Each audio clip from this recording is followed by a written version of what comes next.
High school موروثی پور میں chief executive Al Haram uniform factory Faisalabad Haji Naveed Akram Hafiz Daud Ahmed Seth Chaudhry Abid Bashir UK کی جانب سے 300 طلباء میں یونیفارم تقسیم کی گئیں۔ ہمارے نمائندے عثمان قادری کی رپورٹ کے مطابق گورنمنٹ ہائی اسکول موروثی پور میں مستحق طلباء میں یونیفارم تقسیم کرنے کی تقریب منعقد ہوئی، جس کے مہمان خصوصی D S P investigation Toba Tek Singh Syed Asif Shah تھے۔ تقریب کا آغاز تلاوت کلام پاک سے ہوا۔ تقریب سے خطاب کرتے ہوئے چودھری عابد بشیر یوکے محمد آصف مظہر نے کہا کہ خدمت انسانیت ایک عظیم کام ہے۔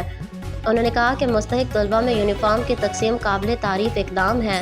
اس موقع پر ڈی ایس پی سید آصف شاہ نے خطاب کرتے ہوئے کہا ان کو خوشی ہے کہ وہ قدیم درسگاہ میں آج کھڑے ہیں اور علاقے کے لوگوں کا خدمت کا جذبہ قابل تحسین ہے۔ سکول میں پہنچنے پر سکول انتظامیہ پرنسپل ادارہ طارق محمود اور دیگر سٹاف کی جانب سے حاجی نوید حافظ داؤد سیٹھ سید آصف شاہ اور چودھری عابد بشیر کا پرتپاک استقبال کیا گیا۔ ان پر پھولوں کی پتیاں نچھاور کی گئیں۔ تقریب میں 300 کے طلباء کو فری یونیفارم تقسیم کی گئیں۔ عثمان قادری، سمندری۔